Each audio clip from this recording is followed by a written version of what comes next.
के बोल रहा है कि ये हो जाएगा, परमिट कर रहे हैं आपको भ्रमित बातों में ना है। पहली बात तो ये और दूसरी बात, मैंने अभी हनुमान जी से बात की, बेनीवाल जी से। बेनीवाल जी ने कहा मैं कलेक्टर और संभागीय आयुक्त से तुरंत बात करता हूँ, बात करके वो क्या बताते हैं उसके बाद आगे की रणनीति तय करते हैं। हाँ, क्या होता है वो आज ही करेंगे, जो भी करेंगे वो आज ही करेंगे और यही करेंगे। और बंद कमरे में साइड में कोई बात नहीं होगी, जो भी बात होगी आपके सामने बात होगी। एक बार साफ बात कर ले संभागीय आयुक्त से और कलेक्टर साहब से कि भाई इस मामले में क्या कर सकते हैं, उसके बाद कोई आगे का निर्णय लेते हैं और लिखित में भी देंगे और बात भी सुनेंगे। जमीन अलॉट हुई है उसका नक्शा भी बताएंगे, रास्ता भी कैसा होगा वो भी बताएंगे और पानी कैसे लेके जाएंगे आगे वो भी बताएंगे और इस पानी का क्या उपयोग होगा वो भी आज आपको बताएंगे। ये मैं आपको भरोसा दिलाता हूँ। बस आपको आवश्यकता है तो कोई ये मत समझना कि इधर क्या हो रहा है उधर क्या, हमें एक रहने की आवश्यकता है। एक रहोगे तो ही हमारी बात सुनी जाएगी। अगर बिखर गए, कोई कहेगा मेरे घर में पानी नहीं आ रहा है, कोई कहेगा मेरे काका की नहीं आ रहा है। अगर गांव के किसी भी भाई में विपदा आई है तो हम सब में विपदा आई है, ये बात आप समझ लो, ध्यान रखो। ये आज तो अपने लिए ये जो कर्णधार बने हैं भील समाज के लोग, इनका हमेशा हमेशा तक हमारे ऊपर एहसान रहेगा कि आपने गांव की बात को, जैसे राणा प्रताप जी के साथ में भील समाज आगे आया था, वैसे इस गांव की लड़ाई में आप आगे आए हो। इस पूरे एरिया को, कर्नावती को बचाने के लिए आप आगे आए हो। ये हमेशा हमेशा के लिए याद किया जाएगा। ये आपने मिसाल छोड़ दी है, लेकिन थोड़ा अभी हमें को धैर्य रखना है। आप इधर उधर मत भागो, इधर उधर भाग गए तो फिर काम गड़बड़ हो जाएगा। मैं एक जगह पर टिक के डट के बैठना है।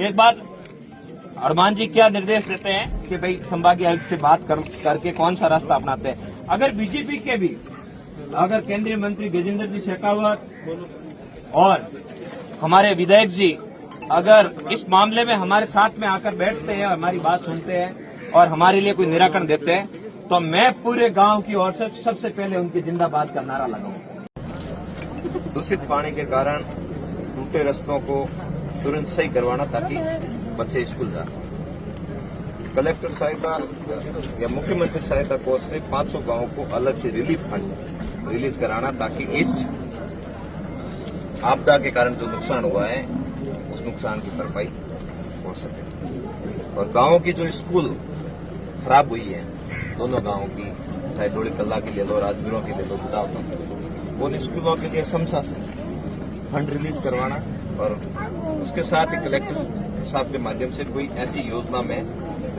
ये अपने CSR फंड या कहीं से आप फंड रिलीज करवा के इन स्कूलों को सही करवाना। उसके बाद आपके द्वारा जो मदद होगी उसके बाद हम गांव से बामासा लाकर अच्छी सही व्यवस्थित नक्शा बनाकर गांव के स्कूल तैयार करवा सकेंगे ताकि हमारी तरह आने वाली पीढ़ी को रोडों पे नहीं बैठना। आपकी तरह अधिकारी बनकर जगह पे गांव में खराब हुए खेतों को सही से मुआवजा कैसे दिलवाया जाए। पिछले 15 सालों से 1 रुपया भी मुआवजा का नहीं आया। एक खोटा रुपया, जमीन 70% खराब होती है पूरे गांव की, डोली की भी होती है, अरबा की भी 3 सालों से होती है। एक भी गांव में 0 रुपये मुआवजा नहीं आया। सब कभी हम इसके पक्षधर नहीं, हाईवे पे बैठे करे, हमारी मजबूरी है। अब हमारे पास कोई रास्ता ही नहीं बचा। इधर जाए तो पानी, उधर जाए तो पानी, यहाँ जाए तो पानी, यहाँ जाए तो भाई हम लड़ रहे हैं आपस में, इतने झगड़ रहे हैं। इस पानी ने हमें ये जब आज पता नहीं कैसे बाबूजी महाराज की कृपा हुई, हम एक जगह हुए। बाकी हम तो एक दूसरे के दाह संस्कार में नहीं जाते क्योंकि लड़ गए आपस में। एक बार पानी हटी नहीं आउन दूं, मैं कहूँ मैं बहादुर हूँ, मैं नहीं आउन दूं, यूं कर हमारी हालत बहुत खराब है। तो ये जो हमारी मांगा है वो ना आप मान लिखित में दे दो 500 कि भाई हाँ हम इतने दिन में इस मांगों पर बात करेंगे तो बात करते हैं, नहीं तो हम भी। देखो आपकी जो मांगे हैं वो सबसे मिनिस्टर से बात करके सबसे मिनिस्टर साहब नहीं होता कभी नहीं। लेकिन ये नहीं साहब, मैंने खूब आप लास्ट बार आए, भरोसा को करिए। आपकी जो जेन्युइन मांगे क्या वो मांगे पूरी होंगी जो है जेन्युइन, ठीक है। लेकिन जो ये है इसको बिल्कुल सुनो लीगल है। गलत तो घनी है, गलत है। असंवैधानिक तरीका सर, ये फैक्ट्री वालों का असंवैधानिक नहीं है, किसी के घर में पानी डालना असंवैधानिक नहीं है, किसी के भविष्य को मारना असंवैधानिक नहीं है साहब। ये तो हमारी हिम्मत वाले नहीं है, और बड़ा बवाल हो जाता, आप संभाल ही नहीं पाओगे। आज से 2 महीने पहले हमारे गांव में एक बच्चा इस काले पानी में पड़ के मरा, पर उस परिवार ने हिम्मत नहीं